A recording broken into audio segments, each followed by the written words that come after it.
भक्तों, आज मैं आपसे एक बहुत महत्वपूर्ण बात साझा करने वाला हूं। रोज की पूजा में हमें कौन सी आरती करनी चाहिए, यह सवाल लगभग हर घर की माता बहन के मन में कभी ना कभी जरूर उठता है, क्योंकि हर इंसान चाहता है कि उसकी पूजा पूरी तरह सही हो, भगवान उसकी भक्ति को स्वीकार करें और घर में सुख शांति बनी रहे। भक्तों, घर में पूजा करना कोई साधारण काम नहीं है। यह केवल दिया जलाने या घंटे बजाने का नाम नहीं है। पूजा वह माध्यम है जिसके जरिए हम भगवान से जुड़ते हैं, अपनी मन की बातें उनसे कहते हैं और उनसे आशीर्वाद मांगते हैं। इसी कारण यह जानना बहुत जरूरी है कि रोज की पूजा में कौन सी आरती करनी चाहिए, कौन सा नियम अपनाना चाहिए और कौन सी छोटी छोटी गलतियां हमें नहीं करनी चाहिए। आजकल की भाग दौड़ भरी जिंदगी में हमारी माता बहनें ही सबसे ज्यादा नियमित पूजा करती हैं।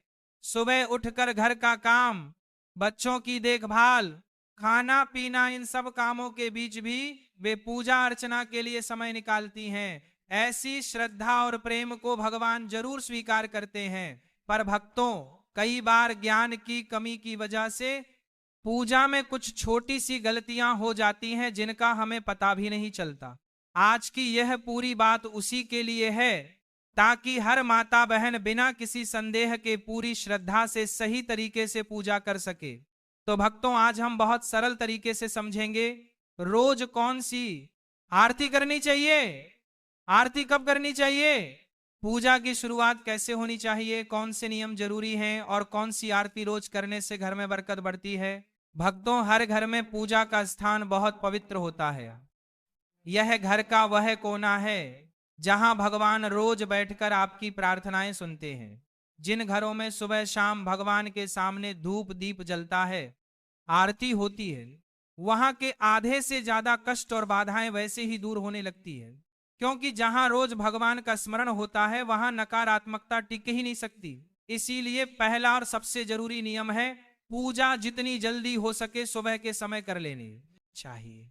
सुबह का समय सबसे पवित्र माना जाता है, वातावरण शांत रहता है और मन भी स्थिर होता है। इस समय की गई पूजा का फल कई गुना बढ़ जाता है। इसीलिए जितना जल्दी संभव हो भगवान को स्नान कराएं, स्वच्छ वस्त्र पहनाएं और उनके सामने धूप दीप जलाएं। भक्तों, अधिकतर घरों में माता बहनें ही नित्य पूजन करती हैं। वे सबसे पहले उठती हैं, घर को साफ करती हैं और फिर पूजा में बैठती हैं। बहुत बड़ा पुण्य है। भगवान ऐसे घरों पर अपनी विशेष कृपा बरसाते हैं जहां महिलाएं स्वयं प्रेम से पूजा करती हैं। पर यह भी जरूरी है कि पूजा के सही क्रम और सही आरती का ज्ञान हो ताकि पूजा पूर्ण मानी जाए। अब भक्तों, आगे हम विस्तार से समझेंगे प्रतिदिन की पूजा में कौन सी आरती करनी चाहिए और क्यों करनी चाहिए, ताकि भगवान प्रसन्न हो और आपके घर में सुख शांति समृद्धि और मंगल का वास बना रहे। भक्तों, सबसे पहले इस बात को बहुत सरल तरीके से समझो कि घर में पूजा पाठ करना सिर्फ एक नियम नहीं होता, बल्कि हमारे घर की आत्मा को जगाने जैसा कार्य है। हर घर में माताएं और बहनें बहुत श्रद्धा से ये जिम्मेदारी निभाती है और कई घरों में पुरुष भी पूरी निष्ठा से भगवान की पूजा करते हैं। लेकिन पूजन का सही फल तभी मिलता है जब हम इसे समय पर सच्चे मन से और शुद्ध तरीके से करें। सुबह की पूजा कोई भारी काम नहीं है, केवल एक साधारण सा नियम याद रखना है। सुबह 6 बजे से 8 बजे के बीच पूजा पूरा कर लेना चाहिए। इस समय की गई पूजा घर में शांति, सुख और बरकत को स्थिर करती है और भगवान का आशीर्वाद समय पर प्राप्त होता है। अब भक्तों, शाम की पूजा का महत्व और भी अधिक है। जब सूरज ढलने लगता है और घर में हल्की हल्की साज उतरती है, उसे ही प्रदोष काल कहा जाता है। शास्त्रों में साफ लिखा गया है कि अंधेरा होने से पहले घर में दीपक अवश्य जल जाना चाहिए। अगर अंधेरा फैल जाए और दीपक ना जले तो नकारात्मक ऊर्जा घर में जगह बना लेती है। लेकिन प्रदोष काल में मंदिर में और घर की चौखट पर दीपक जला देने से घर में देवताओं का आशीर्वाद स्थिर हो जाता है, कष्ट हल्के पड़ने लगते हैं और मन में एक अनोखी शांति उतर आती है। भक्तों, पूजा का दूसरा महत्वपूर्ण नियम है कि पूजा हमेशा स्नान करके और साफ कपड़े पहनकर ही करनी चाहिए। कई बार लोग जल्दबाजी में बिना स्नान किए भगवान को छू लेते हैं या पूजा शुरू कर देते हैं, लेकिन शास्त्रों में स्पष्ट रूप से मना किया गया है। भगवान को पिता के समान माना जाता है, इसलिए उनके सामने स्वच्छ और पवित्र होकर ही जाना चाहिए। अब बात आती है उस बड़े प्रश्न की जो अधिकांश माताएं बहनें पूछती हैं, प्रतिदिन किन देवी देवताओं की पूजा करनी चाहिए। भक्तों, शास्त्रों में पंच देवों की पूजा को सर्वोत्तम बताया गया है। इन पंच देवों में भगवान गणेश, सूर्य देव, भगवान विष्णु, माता लक्ष्मी और भगवान शंकर शामिल है। इनकी प्रतिदिन पूजा करने से घर में सुख, समृद्धि, सुरक्षा, धन, बुद्धि और शांति के द्वार खुल जाते हैं। कई माताएं यह भी पूछती हैं कि क्या सोमवार को शिव जी, मंगलवार को हनुमान जी, बुधवार को गणेश जी, अलग अलग दिन अलग अलग देवताओं की पूजा करनी चाहिए। भक्तों, ये तरीका गलत नहीं है, लेकिन इसे दैनिक पूजा का नियम नहीं बनाना चाहिए। अगर आपने कोई उपवास रखा, जैसे मंगलवार का, गुरुवार का या किसी अन्य दिन का, तो उस दिन उस देवता की विशेष पूजा कर सकते हैं, लेकिन नियमित दैनिक पूजा में पंचदेव की उपासना ही करनी चाहिए। और इनमें भी भगवान गणेश और सूर्य देव की पूजा सबसे पहले करना अनिवार्य माना गया है। भक्तों, एक और आम सवाल है, गुरुजी सुबह बहुत व्यस्तता रहती है, नौकरी, बच्चे, घर का काम, ऐसे में लंबी आरती का समय नहीं मिलता। तो इसका सीधा और सरल समाधान है, यदि समय कम हो तो भी पूजा को कभी छोड़ना नहीं है। स्नान करके मंदिर में घी या तेल का दीपक जला दें, धूप या अगरबत्ती लगा दें और मन से भगवान को प्रणाम कर लें। भगवान भाव के भूखे हैं, बड़े अनुष्ठान या लंबी आरती के नहीं। आपका सच्चा मन ही उनकी सबसे बड़ी पूजा है। भक्तों, सुबह पूजा शुरू करने से पहले सबसे बड़ा और जरूरी नियम यही है कि सबसे पहले अपने पूजा मंदिर को अच्छे से साफ किया जाए। मंदिर की सफाई कोई साधारण काम नहीं है, यह भगवान का स्वागत जैसा होता है। इसलिए किसी साफ कपड़े से मंदिर की धूल हटा दीजिए, वहां की जगह को पवित्र कर दीजिए, ताकि जब आप भगवान की आराधना करें तो वातावरण बिल्कुल शुद्ध और दिव्य लगे।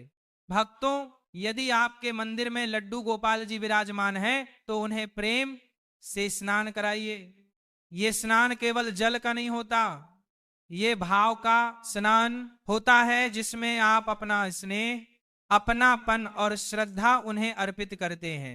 यदि शिवलिंग रखा हुआ है तो उस पर शुद्ध जल चढ़ाना अत्यंत शुभ माना जाता है। अन्य देवी देवताओं को भी भाव पूर्वक जल के छींटे लगाकर दिन की शुरुआत की जा सकती है। अब भक्तों, यदि आप चाहे तो पूजा में फूल अर्पित करना बहुत शुभ माना जाता है। फूल भगवान की कृपा, पवित्रता और हमारे मन की सुंदरता का प्रतीक है। प्रतिदिन सुबह मंदिर में 1 लोटा जल भरकर रखना भी जरूरी है। शास्त्रों में कहा गया है कि मंदिर में रखा हुआ जल घर की नकारात्मक ऊर्जा को दूर करता है और घर में शांति बनाए रखता है। यदि आपके घर पर दक्षिणावर्ती शंख रखा है तो उसमें भी प्रतिदिन जल अवश्य भरे। ऐसे शंख में भरा हुआ जल बहुत शुभ और ऊर्जा बढ़ाने वाला माना गया है। भक्तों, अब बात आती है भगवान को भोग लगाने की। प्रतिदिन भगवान को चाहे केवल चीनी, दूध, मिश्री या थोड़ा सा गुड़ ही क्यों ना हो, भोग लगाना ही चाहिए। ये हमारी कृतज्ञता का प्रतीक है। अब जब आरती की बारी आती है तो जो दीपक या धूप आपने जलाई है उसे भगवान के सामने 5 या 7 बार घड़ी की दिशा में घुमाएं। ऐसा करते समय अपने इष्ट देवता का नाम मन ही मन लेते रहे। चाहे तो मन ही मन कोई छोटी सी आरती भी गा सकते हैं। यह नियम विशेष रूप से उन भक्तों के लिए बहुत उपयोगी है जिन्हें सुबह अधिक समय नहीं मिल पाता। सिर्फ दीपक घुमाकर, नाम जप कर और प्रणाम करके भी भगवान प्रसन्न हो जाते हैं, क्योंकि भगवान पूजा के दिखावे से नहीं, भाव से खुश होते हैं।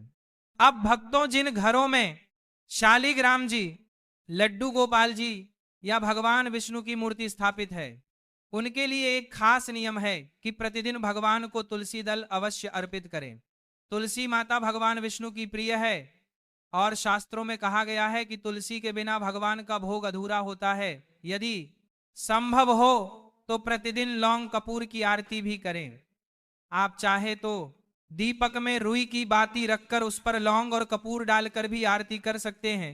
इससे वातावरण शुद्ध होता है और घर की नकारात्मक ऊर्जा तुरंत दूर हो जाती है। अब भक्तों, उनके लिए एक अलग नियम है जिनके पास पर्याप्त समय है और जो पूरी विधि से पूजा करना चाहते हैं। ऐसे भक्तों को सबसे पहले ध्यान रखना चाहिए कि दीपक कभी खाली ना रहे। दीपक में हल्दी, अक्षत, तिल या किसी पुष्प की पंखुड़ी डाल सकते हैं। इससे दीपक पवित्र और शक्तिशाली हो जाता है। ऐसा दीपक घर में बरकत लाता है और भगवान की कृपा स्थिर करता है। भक्तों, अब समझिए आरती करने का सही और सरल तरीका, क्योंकि पूजा का असली फल तभी मिलता है जब हम उसे प्रेम, नियम और सही विधि से करें। जब भी आरती शुरू करें, सबसे पहले गणेश जी की आरती करें। गणेश जी विघ्नहर्ता है और किसी भी पूजा का शुभारंभ उनके बीच ना अधूरा माना जाता है।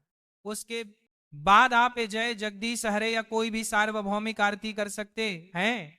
लेकिन भक्तों, अगर आपके इष्ट देवता शिव जी हैं, कृष्ण हैं, दुर्गा माता है या कोई और देवी देवता, तो पहले या बाद में उनकी आरती अवश्य करें। ध्यान रखने वाली एक महत्वपूर्ण बात यह है कि पूजा के नियम ऐसे बनाएं जिन्हें आप रोज निभा सके। ऐसा ना हो कि एक दो दिन नियम निभाए और फिर व्यस्तता के कारण कई दिन पूजा रुक जाए। भगवान नियम से प्रसन्न होते हैं, दिखावे से नहीं। इसलिए भक्तों, रोजाना सिर्फ 1 या 2 आरती का नियम रखिए जिसे निभाना आसान हो। अब भक्तों, कई बार ऐसा होता है कि सुबह बहुत जल्दी होती है या ऑफिस काम के कारण समय नहीं मिलता। ऐसे में आप अगर गणेश जी की पूरी आरती नहीं कर पा रहे हो तो चिंता मत कीजिए।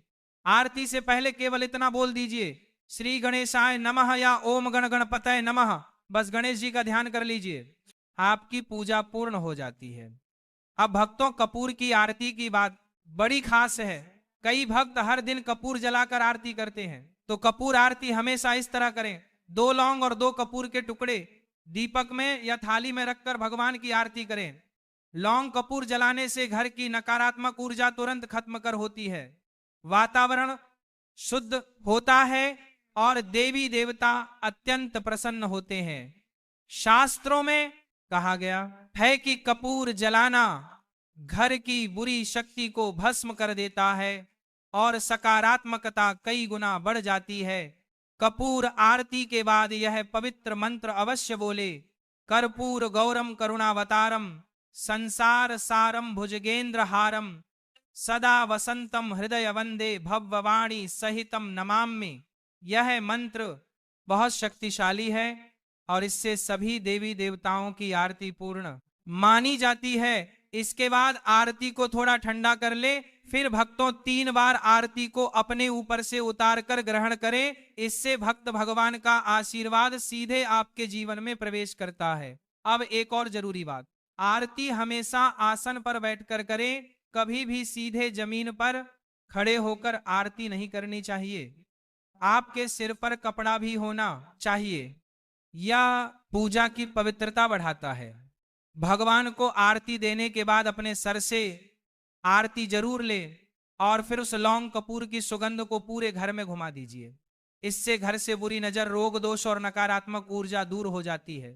अगर आप पूजा में चालीसा पाठ या मंत्र जाप करते हैं तो पहले वो कीजिए और आरती हमेशा अंत में की जाती है।